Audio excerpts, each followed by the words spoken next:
ونذيرا وداعيا إلى الله بإذنه وسراجا وقمرا منيرا صلى الله تعالى عليه وعلى آله وأهل بيته وأزواجه وأصحابه وأتباعه الذين طهرهم الله من الرجس والشرك فطهرهم تطهيرا. اللهم صل على محمد وعلى آل محمد كما صليت على إبراهيم وعلى آل إبراهيم إنك حميد مجيد. اللهم بارك على محمد وعلى آل محمد كما باركت على إبراهيم وعلى آل إبراهيم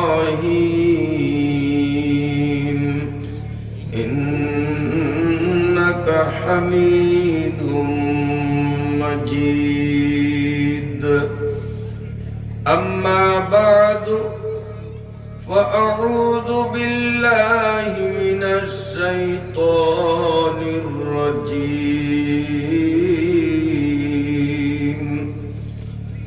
بسم الله الرحمن الرحيم.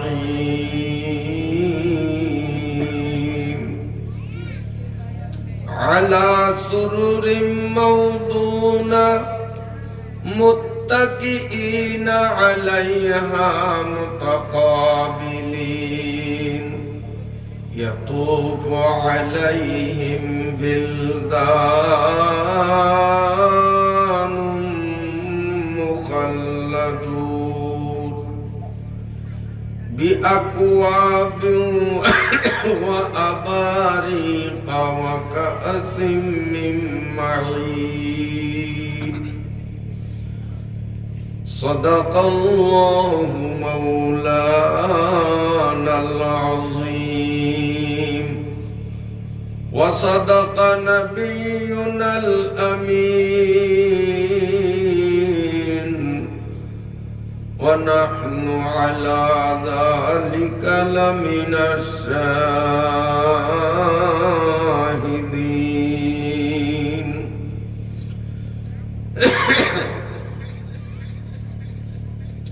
ভোলা সদর থানাধীন পশ্চিম ইলিশা ৯ নং ওয়ার্ড সদুরচর দরবেশালী ব্যাপারী বাড়ি জামে মসজিদ ময়দানে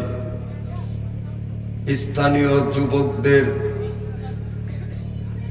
দীর্ঘদিনের পরিশ্রমের মাধ্যমে মহান আল্লাহ রাব্বুল আলামিনের অপরিসীম মেহেরবানিতে 2 দিন ব্যাপী পঞ্চম বার্ষিক তাফসীরুল কোরআন মাহফিলের আজ প্রথম দিনের সমাপনী পর্বের মহতারম সভাপতি হযরত উলামা ইকরাম, সম্মানিত সুধী মণ্ডলী, দ্বীনী ভাইয়েরা, পর্দার আড়ালে অবস্থানরত সম্মানিতা মায়েরা, বোনেরা ও মেয়েরা, আমি আপনাদের সামনে পবিত্র কোরআন শরীফের সূরা আল ওয়াকিয়ার থেকে সামান্য কিছু অংশ তিলাওয়াত করলাম। আল্লাহ তাআলা যদি তৌফিক দান করেন, তেলাওয়াতকৃত আয়াতের মর্মে কিছু গুরুত্বপূর্ণ কথা আপনাদের খিদমতে পেশ করার চেষ্টা করব ইনশাআল্লাহ। যেই আল্লাহ রাব্বুল আলামিন আমাদেরকে এই ঘনবসতিপূর্ণ এলাকার বহু সংখ্যক মুসলিম জনগোষ্ঠীর ভিতর থেকে একান্তভাবে বেছে বেছে এই মাহফিলে যাদেরকে কবুল করলেন, আসার জন্য তৌফিক দান করলেন আল্লাহ, সর্বপ্রথম সেই আল্লাহ পাকের দরবারে শুকরিয়া জানাই আলহামদুলিল্লাহ। সম্মানিত হাজিরিন, আমরা এক সময় ছিলাম না, বর্তমানে আছি, এমন একটা সময় আসবে আবার থাকবো না। আমার সাথে আপনারা একমত না ভিন্ন মত? আমরা ছিলাম না, নাইর থেকে আসে হইছি, নিজেদের ইচ্ছায় আসছি না কেউ আমাদেরকে আনছেন? কে? আল্লাহ। আল্লাহ আমাদেরকে আনছেন, তাই আমরা এখন অস্তিত্বে আছি। আবার যে আমরা থাকবো না, তাও আল্লাহ পাকের ইচ্ছাই আমরা থাকবো না, অর্থাৎ মরণটা হবে। জন্ম যখন নিয়েছি, মরণ আমাদের 100% নিশ্চিত। দুনিয়ার অন্য কোনো বিষয়ে সন্দেহ করলেও আমাদের মরণ যে একদিন হবে, এটার মধ্যে সন্দেহের কোনো সুযোগ আছে? মরণ জিনিসটা খুব কঠিন, খুব কঠিন। কেমন কঠিন? রাসূলুল্লাহ সাল্লাল্লাহু আলাইহি ওয়াসাল্লাম বলেন, একটা জীবিত ছাগল ধরিয়া জবাই ছাড়া, জীবিত ছাগলের চামড়াটা ছুরি দিয়া ছিললে ছাগলটা যতখানি কষ্ট পায়, একটা মানুষের রুহু কবজ করার কষ্টটা মানুষের কাছে তার চেয়ে অনেক বেশি। বড় কঠিন, বড় কঠিন। তবে এই মরণের কঠিন দুরবস্থা থেকে মুক্তির পথ মাত্র একটা। কয়টা পথ? এই পথটা যদি আমি আপনি অবলম্বন করতে পারি, তো আমাদের মৃত্যুটা হবে মায়ের কোলে শিশু, মায়ের দুধ চুষতে চুষতে কোন ফাঁকে ঘুমিয়ে যায়, মায়ও টের পায় না, শিশুও বলতে পারে না। যদি একটা কাজ আমিও আপনি ধরতে পারি, তো আমাদের মরণটাও মায়ের কোলে শিশুর ঘুমানোর মতো অনায়াসে হয়ে যাবে। কোন ফাঁকে মরণ হয়ে গেছে আমরা টেরই পাবো না। কাম কয়টা? মাত্র একটা। যদি কাম বেশি হইতো, একটা বোঝা ছিল, ঝামেলা ছিল।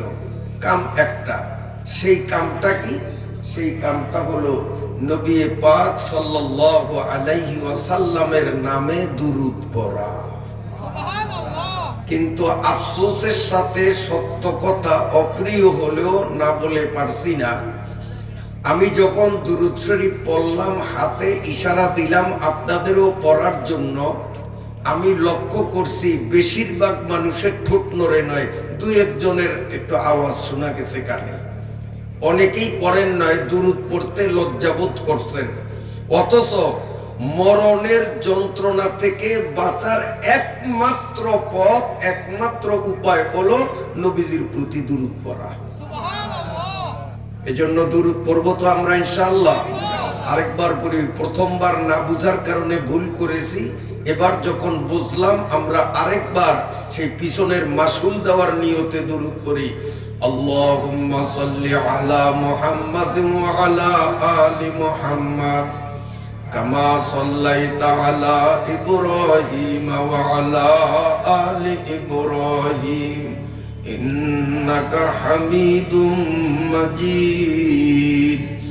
আল্লাহুম্মা বারিক আলা মুহাম্মাদ ওয়া আলা আলি মুহাম্মাদ কামা বারাকতা আলা ইব্রাহিম ওয়া আলা আলি ইব্রাহিম ইন্নাকা হামিদুম মাজিদ। এটা মুখস্থ আছে না আমাদের? বেশি বেশি পড়বো, কোনো টাইম টেবিল নাই। যখন খুশি তখন পড়ব, যখন খুশি তখন পড়ব। একবার দুরূদ যিনি পড়বেন সঙ্গে সঙ্গে তার উপরে আল্লাহ তাআলা 10টা রহমত নাজিল করবেন।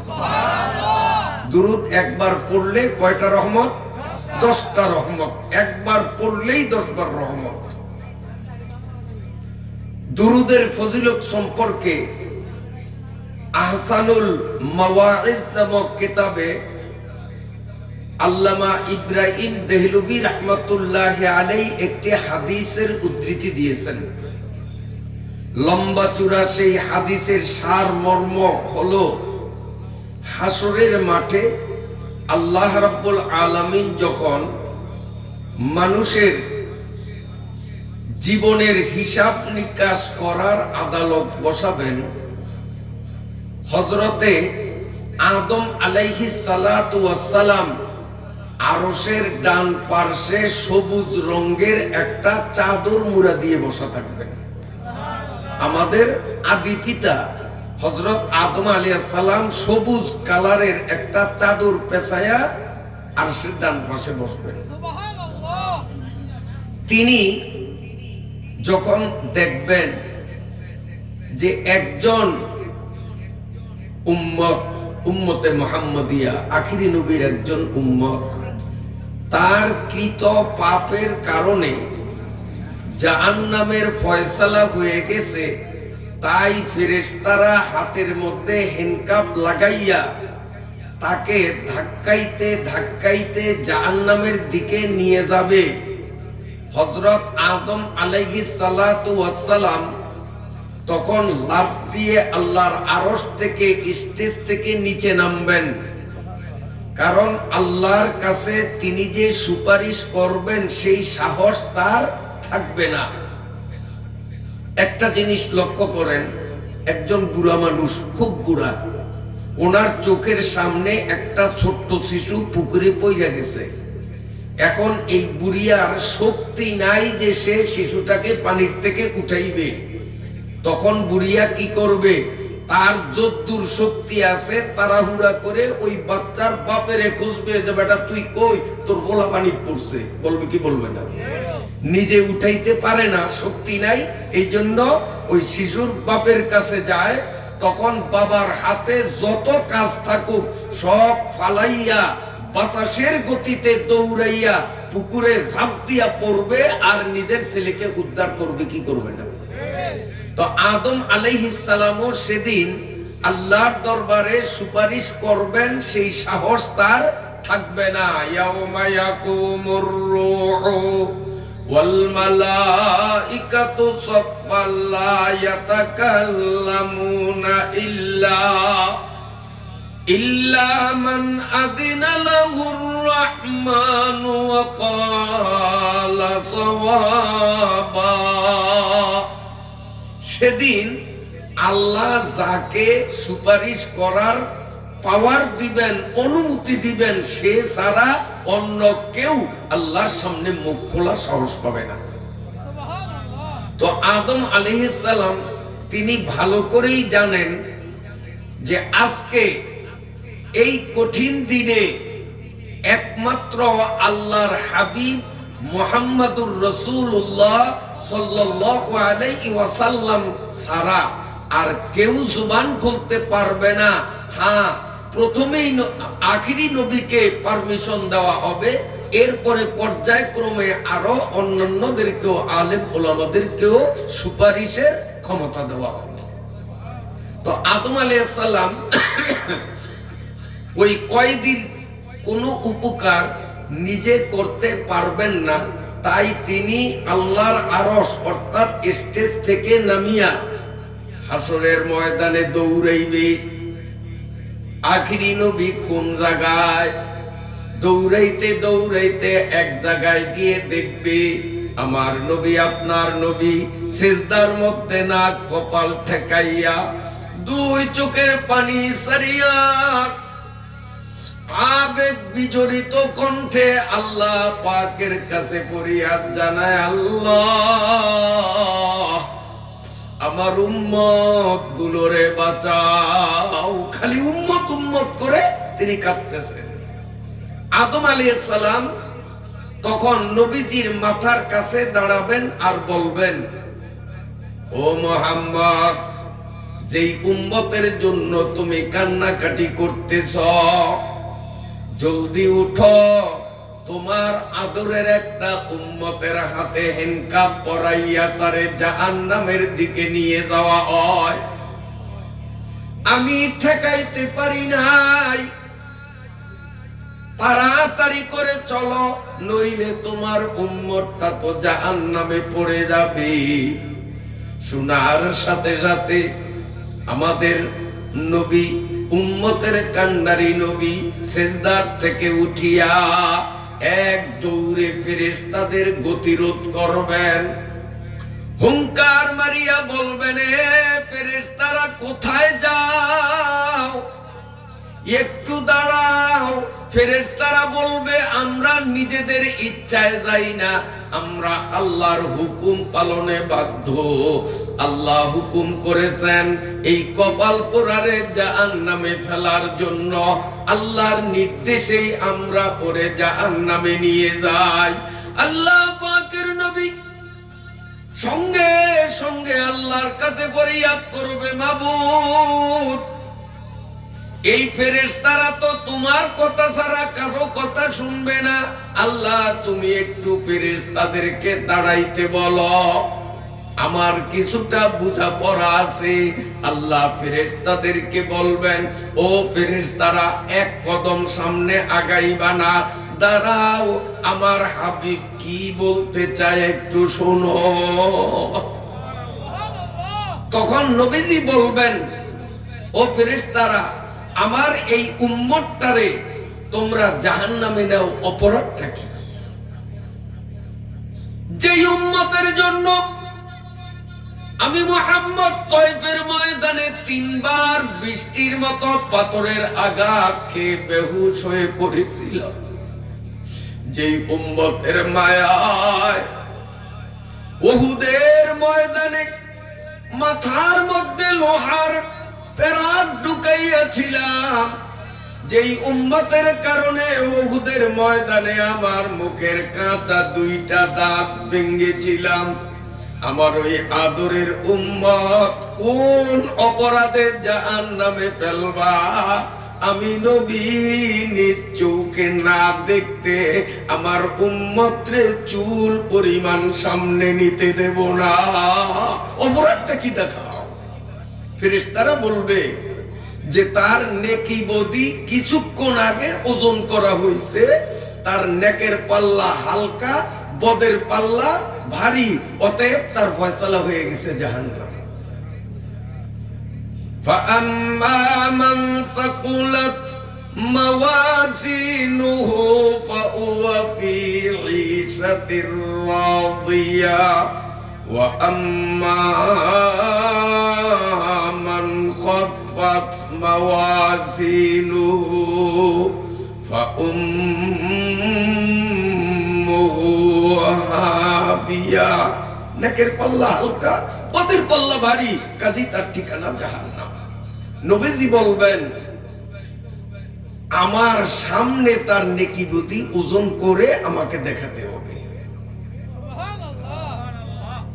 নবীজির সামনে এক পাল্লায় নেকি আর এক পাল্লায় বদি, দাড়ি যখন টান দিবে সত্যি সত্যি নেকের পাল্লা হালকা, বদের পাল্লা ভারী।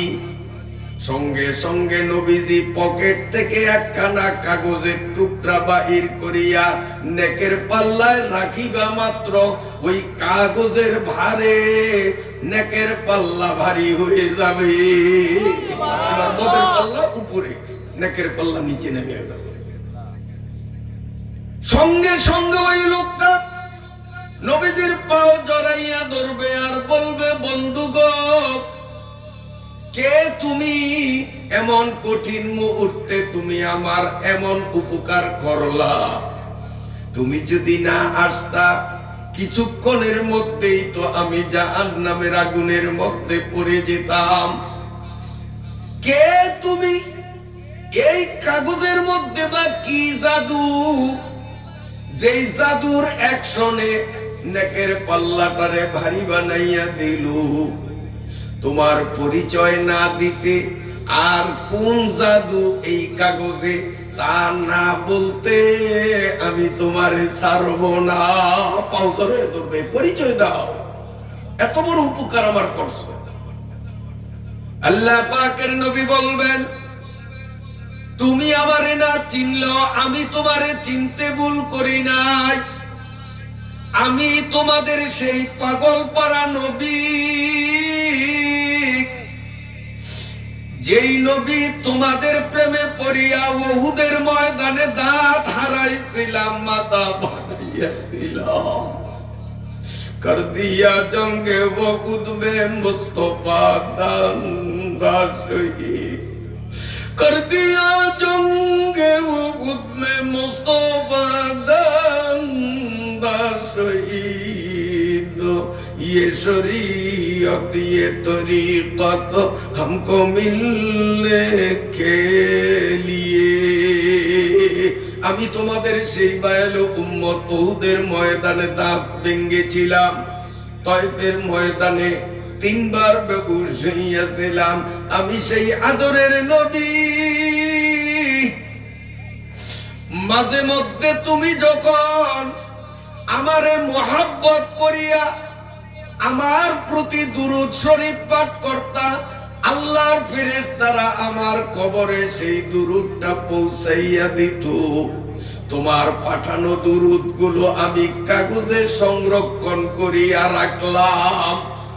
ওই দুরূদ সংরক্ষিত কাগজ কাটা নেকের পাল্লায় দিলাম। আমার দুরূদের ভারে তোমার নেকের পাল্লা ভারী হয়ে গেছে। না যা, হাদিস শরীফে আসছে, একদিন রাসূলুল্লাহ সাল্লাল্লাহু আলাইহি ওয়াসাল্লাম দেখতেছেন 60 জন মানুষ আসতেছে, হাতে হাত ধরিয়া ফিসফিস করিয়া গল্প করতেছে, আর 4 জন লোক আসতেছে। নবীজি চিন্তা করলেন, এরা কারা?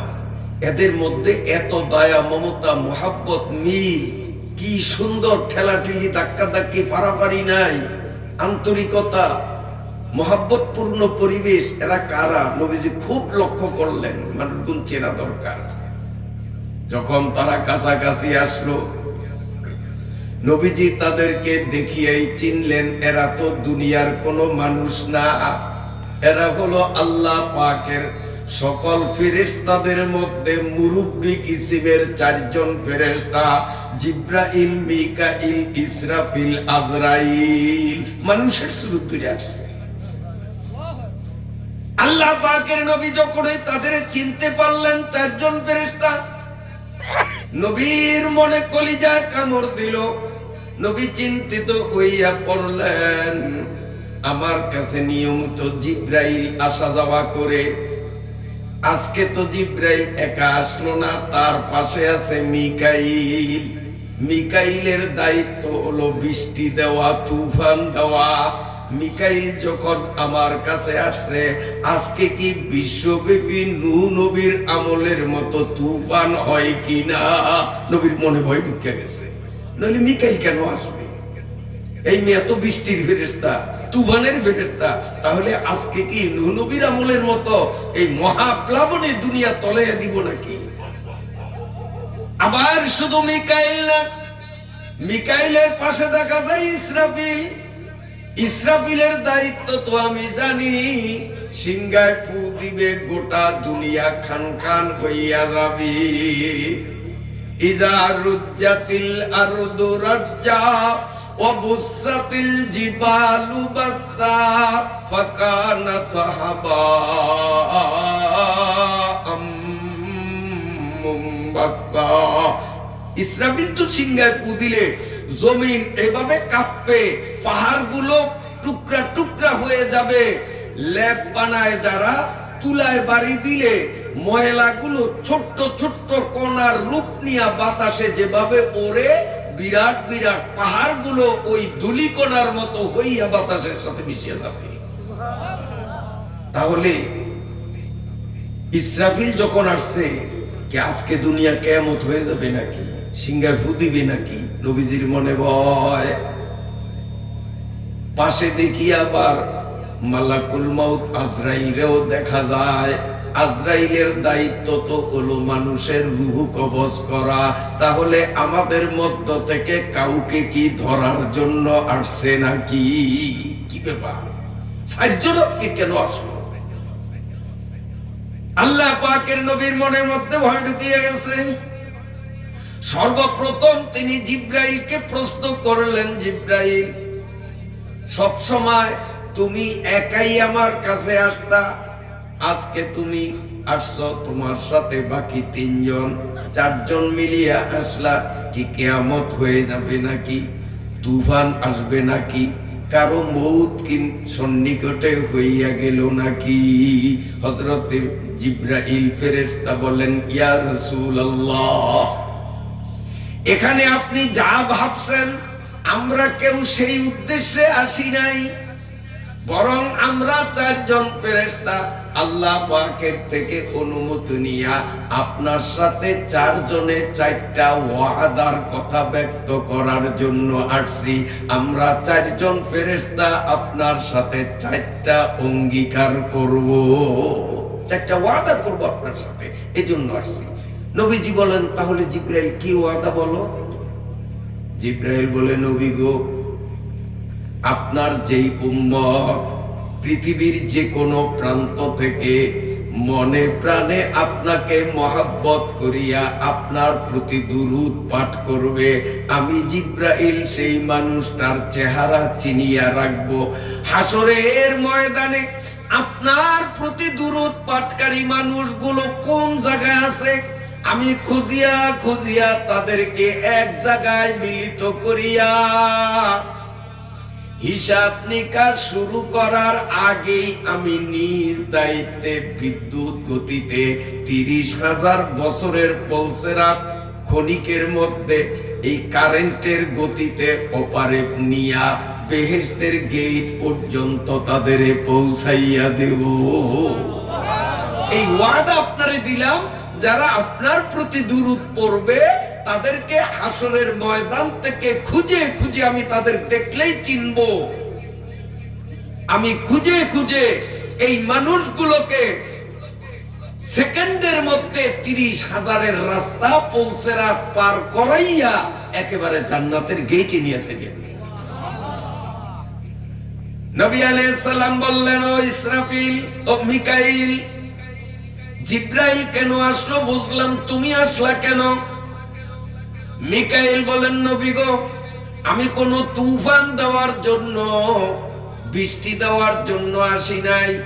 জিব্রাইল যেমন আপনার সাথে একটা ওয়াদা দিছে, আমিও আপনার সাথে একটা ওয়াদা দেওয়ার জন্য আসছি।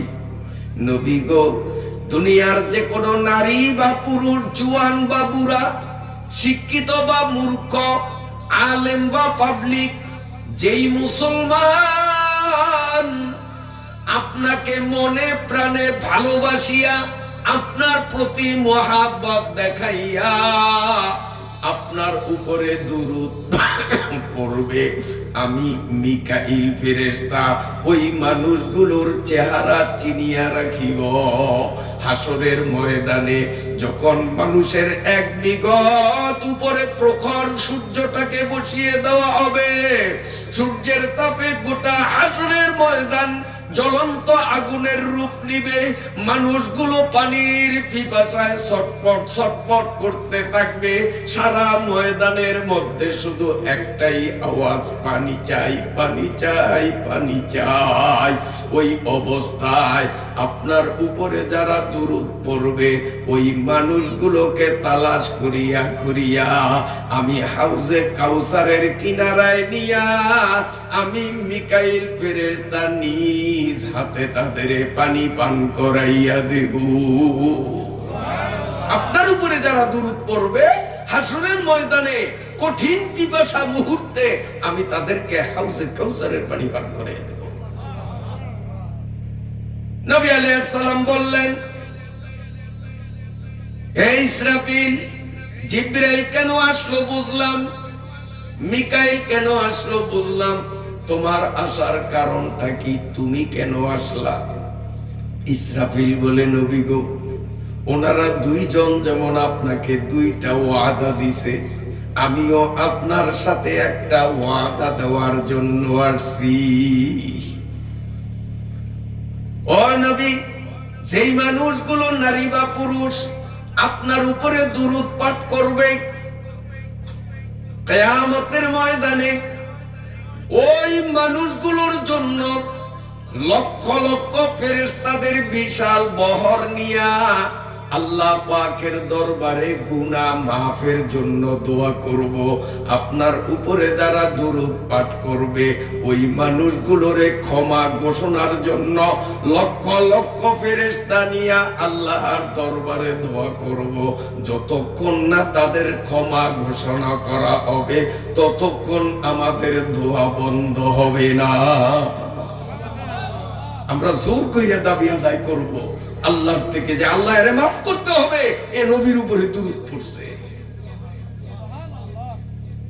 মালাকুল মাউত ফেরেশতা আজরাইল বলেন, ইয়া রাসূলুল্লাহ, আমিও কারোর জান কবজের জন্য আসি নাই। ওই তিনজন ফেরেশতা আপনারে যেমন তিনটা ওয়াদা দিছে, আমি মালাকুল মাউত আপনারে একটা ওয়াদা দেওয়ার জন্য আসছি। নবী গো, মানুষের রূহ কবজ করার দায়িত্ব আল্লাহ আমারে দিয়েছেন, আর রূহ কবজ করা অর্থাৎ মৃত্যুটা বড় কঠিন, বড় কঠিন, বড় কঠিন। কিন্তু নবী, আপনার উম্মতের যেই যেই মানুষগুলো আপনার উপরে বেশি বেশি দুরূদ পড়বে, আমি মালাকুল মাউত আজরাইল ফেরেশতা ওই মানুষগুলোর চেহারা চিনিয়ে রাখিব।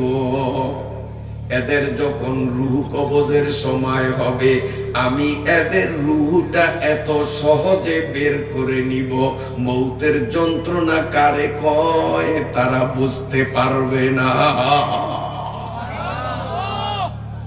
মৌতের কোনো কষ্ট হবে না। আল্লাহুম্মা সাল্লি আলা মুহাম্মাদ ওয়া আলা আলি মুহাম্মাদ কামা সাল্লাইতা আলা ইব্রাহিম ওয়া আলা আলি ইব্রাহিম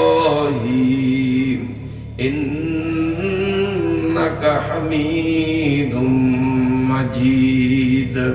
আল্লাহুম্মা বারিক আলা মুহাম্মাদিন ওয়া আলা আলি মুহাম্মাদ কামা বারাকতা আলা ইব্রাহিম ওয়া আলা আলি ইব্রাহিম ইন্নাকা হামিদুম মাজিদ। পড়ব তো দুরূদ ইনশাআল্লাহ, বেশি বেশি করে পড়ব তো দুরূদ ইনশাআল্লাহ।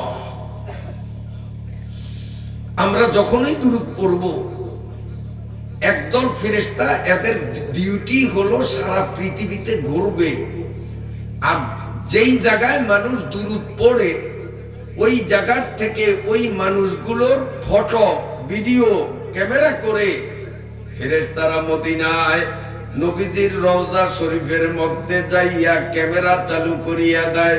নবী গো, অমুক দেশের অমুক জায়গায় আপনার অমুকের পোলা অমুক, আপনার উম্মতটা দুরূদ পড়ছে, নেন দুরূদ।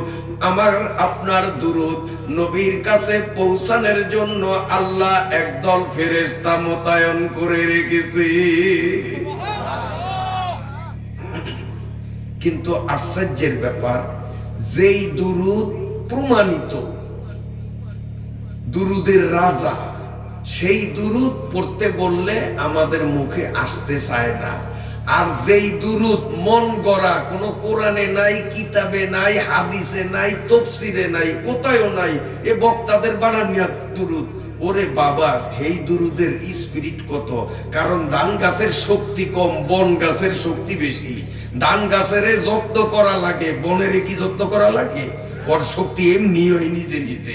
কাজে দুরূদের মধ্যে যেটা ধান গাছ মার্কা অর্থাৎ অরিজিনাল দুরূদ, এইটা পড়লে তখন গায়ে জোর আসে না, শক্তি আসে না, পড়তে পারি না। কিন্তু যেই দুরূদ কোরআন কিতাবে নাই, যেমন কাউফরিয়ান নাবার সাল্লাল্লাহু আলা মুহাম্মাদ সাল্লাল্লাহু আলাইহি ওয়াসাল্লাম। এই দুরূদ আসমানের নিচে জমিনের উপরে আই ক্যান চ্যালেঞ্জ দুনিয়ার কোনো কিতাবে নাই, কিন্তু এইটা যদি আমি পড়াইতাম তা আপনারা হাড়ে ফলাইতেন, আকাশ বাতাস এত জোরে পড়তেন। এরপরে পড়িয়েন না, কিন্তু আমি পড়িয়া শুনে আবার আমার লগে পড়িয়েন না। আল্লাহুম্মা সাল্লি আলা মুহাম্মাদ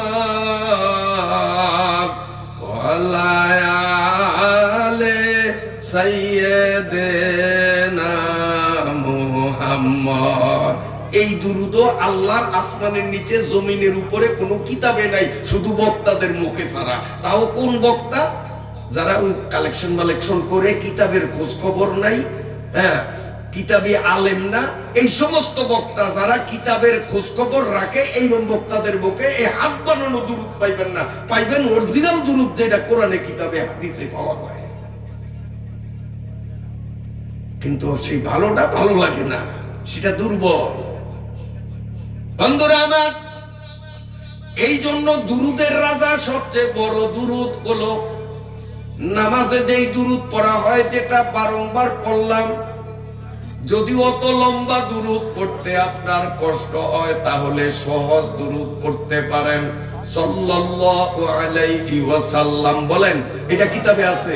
সাল্লাল্লাহু আলাইহি ওয়াসাল্লাম, সাল্লাল্লাহু আলাইহি ওয়াসাল্লাম, সাল্লাল্লাহু আলাইহি ওয়াসাল্লাম। ফরজে গুনি। এই যে আমরা দুরূদগুলি পড়লাম, আমাদের দুরূদ আল্লাহর ফেরেশতারা ক্যামেরা সহ ভিডিও করিয়া নবীজির কাছে পৌঁছাইয়া দিবেন। অলরেডি নবীজি আমাদের দুরূদ নিজ কানে এখন শুনতে আছে। সুবহানাল্লাহ। খুশি না বেজার? খুশি না বেজার? আমাদের নবী মরা না, আমাদের নবী কবরে জিন্দা। উম্মতের প্রতি সেকেন্ডের খবর নবীর কাছে যায়। উম্মতের ভালো আমলের ভিডিও দেখলে নবী উম্মতের জন্য দোয়া করেন। উম্মতের গুনাহের ভিডিও দেখলে উম্মতের মায়ায় নবী দুই চোখের পানি ছাড়িয়া কান্দে। কিতাবের মধ্যে আছে আল্লাহ পাকের নবী হাসরের ময়দানের বয়ান করতে গিয়ে একদিন বলেছিলেন, হাসরের ময়দানে সমস্ত মানুষগুলো উঠবে হুফাতান উরাতান গুরলা। আল্লাহর নবী বলেন, প্রতিটা মানুষ হাসরের মাঠে উঠবে উলঙ্গ, কারো পরনে কাপড় থাকবে না, একেবারে ল্যাংটা। উরাতান হুফাতান, কারো পায়ে জুতা থাকবে না, জুতাবিহীন নগ্ন পায়ে উঠবে। গুরলাতান, মায়ের পেট থেকে ছেলে শিশুরা যেমন খতনা বা মুসলমানি করা ছাড়া আসে, একটু বয়স হইলে তাকে উস্তাদ ডাকিয়া ডাক্তার আনিয়া মুসলমানি করায়। কিন্তু হাসরের ময়দানে আমিও আপনি প্রতিটা মানুষ মায়ের পেট থেকে যেমন খতনাবিহীন অবস্থায় আসছি, হাসরের ময়দানেও খতনাবিহীন অবস্থায় উঠব। নবীজি বলেন, সমস্ত মানুষগুলো উলঙ্গ উঠবে, কারো পরনে কাপড় থাকবে না। তবে হাসরের ময়দানে একজন ভাগ্যবান ব্যক্তি হবেন, জান্নাতের থেকে বাতাসের তালে তালে এক জোড়া কাপড় ভাসিয়া আসবে। এই এক জোড়া কাপড় তিনি পরবেন। গোটা হাসরের ময়দানের মধ্যে জান্নাতের এক জোড়া কাপড় শোভা পাবে কেবল একজন মানুষের গায়ে। সবাই লেখা, খালি একজনের জন্য বাতাসের সাহায্যে এক জোড়া কাপড় দিবে, উনি কাপড় পরবে। এতটুকুন বলতে না বলতে হযরত আয়েশা রাদিয়াল্লাহু তাআলা আনহা বললেন, ইয়া রাসূলুল্লাহ, সেই সৌভাগ্যবান মানুষটারে আমি চিনি, নাম পরিচয় বলতে পারি। নবীজি বললেন, তাহলে বলো তো দেখি কদ্দুর পারো। হযরতে আয়েশা নবীজির মুখের দিকে তাকাইয়া বললেন, এই রকম সৌভাগ্যবান ব্যক্তি আমার স্বামী মুহাম্মদুর রাসূলুল্লাহ ছাড়া আর কে হইবে? ঠিক কইছে নি? যে সব ল্যাংটা কেউ কাপড় পাবে না, খালি কাপড় বাইরে একজন, তো একজন আপনি ছাড়া কে? আল্লাহর নবী বললেন, আয়েশা চালাকি করিয়া উত্তর দিতে গিয়া ভুল করছ। সেদিন জান্নাতের এক জোড়া কাপড় আমার পরনে দেখা যাবে না। যার পরনে জান্নাতের এক জোড়া কাপড় শোভা পেতে থাকবে, ওই মানুষটা আমি নই, ওই মানুষটা হলো মুসলিম জাতির পিতা ইব্রাহিম। মিল্লাতে বিকুম ইব্রাহিম হুয়া সাম্মাকুমুল মুসলিমিন। মুসলমানদের জাতির পিতা ইব্রাহিম নবীর গায়ে এক জোড়া জান্নাতের কাপড় দেখা যাবে। হযরত আয়েশা অবাক হয়ে গেলেন, হুজুর এটা কি শুনাইলেন, কি শুনাইলেন? আল্লাহর পরেই না আপনি? আল্লাহর পরে আমাদের নবী না? আমাদের নবীর থেকে বড় আল্লাহর কাছে আর কেউ আছে? বাহাদাজ খোদা বুজুর্গ তুই কিসসা মুখতাসার, আল্লাহর পরেই তো আপনি। এক ইব্রাহিম না, কোটি কোটি ইব্রাহিম একসাথ হইল নবী গো, আপনার একটা পশমের সমান হইবে না। আর নবী ইব্রাহিম জান্নাতি কাপড় পইরা থাকবে, আর সবার মতো আপনি ল্যাংটা থাকবেন, এটা তো আমি মানিয়ে নিতে পারলাম না। আমার বুঝে ধরল না। আল্লাহর নবী সঙ্গে সঙ্গে জবাব দিলেন, আয়েশা তুমি বিষয়টা বুঝো নাই। দুনিয়ার সমস্ত নবী, রাসূল, পীর, পয়গম্বর, আউলিয়া, ইমানদার, কাফের, হিন্দু, সারাল, বৌদ্ধ, সব মানুষগুলোই ল্যাংটা উঠবে। নবীরাও ল্যাংটা উঠবে, পীরেরাও ল্যাংটা উঠবে, আলেমরাও ল্যাংটা উঠবে। সব মানুষগুলো উলঙ্গ, কারো পরনে কাপড় থাকবে না। ইব্রাহিম নবীও ল্যাংটা উঠবেন, পরে তারে কাপড় দেওয়া হবে। একমাত্র আমি মুহাম্মাদুর রাসূলুল্লাহ, বলুন সাল্লাল্লাহু আলাইহি ওয়াসাল্লাম। নবী বলেন একমাত্র আমি উলঙ্গ উঠব না। আমারে যেই কাফনের কাপড় পেঁচাইয়া কবরে শোয়ানো হবে, ওই কাফনের কাপড় পরা অবস্থায় আমি উঠব, আমি ল্যাংটা উঠব না। তবে আমার কাফনের কাপড় থাকবে ভিজা, আমার কাফনের কাপড় থাকবে কাদাযুক্ত। সাথে সাথে সাহাবারা প্রশ্ন করলেন, নবী গো বিষয়টা আমাদের বুঝে আসলো না। মক্কা মদিনার মাটি হলো শুকনা, ওই মাটিতে পানি নাই। আমাদের বাংলাদেশের মাটির মধ্যে পানি ভরা, গর্ত করলেই চারিদিক থেকে গাইমা গাইমা পানি আসে। কিন্তু মক্কা মদিনা মরু অঞ্চল, ওখানকার মাটিতে পানি নাই।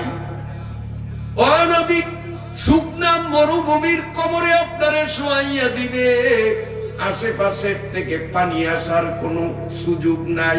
তাহলে আপনার কাফনের কাপড় কেন ভিজবে, কাদা কিভাবে লাগবে? আমাদের বুঝে আসে নাই। প্রশ্ন ঠিক আছে নি? আর কোজা মুশকিল জবাব জারাওয়াদ, হর কোজা পুস্তাস্তে আবাজারওয়া। প্রশ্ন ঠিক আছে নি? যে মাটি তো শুকনা, আপনার কাফনের কাপড় ভিজবো কেমনে, কাদা লাগবে কোত্থেকে? আল্লাহর নবী সঙ্গে সঙ্গে দুই চোখ থেকে পানি ছাইরা দিলেন। আমার নবী কান্না কান্না কণ্ঠে বলেন, আমার সাহাবীরা রে, মদিনার শুকনা মাটির কবরে তোরা আবারে শোয়াইবি। এই মাটির মধ্যে পানির চিহ্ন নাই, কিন্তু আমি তোদের মতো মুর্দা হইয়া থাকবো না। আমার কবরের মধ্যে কিয়ামত পর্যন্ত আমি জিন্দা থাকবো। আমার উম্মতের প্রতিদিনের আমলের ভিডিও ফেরেশতারা আমারে কবরে দেখাইবে। আমার কোন উম্মত নাফরমানি আর গুনাহের কাজ করতেছে, আমি যখন ভিডিওতে ওই উম্মতটা নিজের জাহান্নামের উপযুক্ত বানায়। উম্মতের মায়ায় আমি দুই চোখের পানি ছাড়িয়া এমন কান্না কাঁদবো, আমার দুই চোখের পানিতে আমার কবর চোখের জলের সাগর হইয়া যাবে। গুনাহ করি আমরা আরামে আরামে, অথচ আমাদের গুনাহের কারণে আমাদের হায়াতুন নবী, উম্মতের কান্ডারি নবী চোখের জলের সাগরে ভাসতেছে। এ নবীর দলের, নবীর উম্মতের দল, নবীর প্রতি যদি সামান্যতম মুহাব্বত থাকে, সিদ্ধান্ত নিতে হবে আমার গুনাহের কারণে আমি আর নবীরে কান্দাইব না। ঠিক আছে নি? গুনাহ করি আমরা, আমাদের মায়ায় কান্দে নবী। আল্লাহ আল্লাহ। নবী কবরে জিন্দা বিশ্বাস হয়নি? হযরত কাসাম ইবনে আব্বাস নবীজির একজন সাহাবী, ইনি বলেন ইব্রাহিম হযরত মুহাদ্দিসে দেহলভী শাহ ওলিউল্লাহ মুহাদ্দিসে দেহলভী রাহমাতুল্লাহ আলাইহি ফারসি ভাষায় একটা কিতাব লিখছেন। গোটা দুনিয়ার আলেমদের কাছে যেই কিতাবটা গ্রহণযোগ্য ফারসি ভাষায় লেখা, মাদারিজুন নবুওয়াহ, আমি নিজে পড়েছি। এই মাদারিজুন নবুওয়াহ কিতাবে শাহ ওলিউল্লাহ মুহাদ্দিসে দেহলভী রাহমাতুল্লাহ আলাইহি লেখেন, নবীজিকে যখন কবরে দাফন করা হবে, নবীজির কবরের মধ্যে মাথা বরাবর যিনি দাঁড়াইলেন তিনি ছিলেন নবীজির সাহাবী কাসাম ইবনে আব্বাস। বলেন কি নাম? কাসাম ইবনে আব্বাস। মাথা বরাবর বাস নবীর হাতের উপর নিয়া কবরে শোয়াইয়া সার বিছানের আগেই কাসাম কাঁদতেছে, আর শেষবারের মতো কাফনের কাপড়ের উপর দিয়েই নবীজির দিকে তাকাইয়া আছে মনের আবেগ নিয়ে, আর তো নবীরে দেখব না। হঠাৎ কাসাম চিৎকার মারিয়া উঠলেন, এ নবীর সাহাবীরা,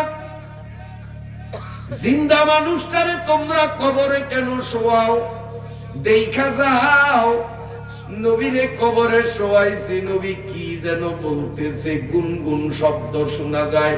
নবী কথা বলার কারণে, তার ঠোঁট নড়ার কারণে ফেস ফেস করিয়া কাফনের কাপড় নড়ে। সমস্ত সাহাবা ইকরাম দেখলো সত্যি আমার নবীর ঠোঁট নড়ায় কাফনের কাপড় নড়ছি। হযরতে কাসাম ইবনে আব্বাস রাদিয়াল্লাহু তাআলা আনহু নিজের কানটা নবীজির মুখ বরাবর কাফনের কাপড়ের উপর দিয়া যখন কাছে নিলেন, তিনি আর সহ্য হইয়া গেলেন।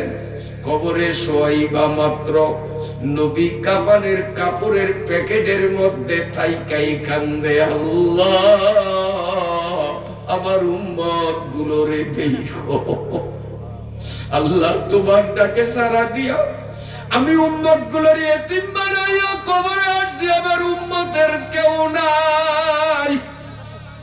তোমার ডাকে সাড়া দিয়া কবরে আসছি, আমার উম্মত গুলোরে তুমি ছাড়া দেখার মতো কেউ নাই।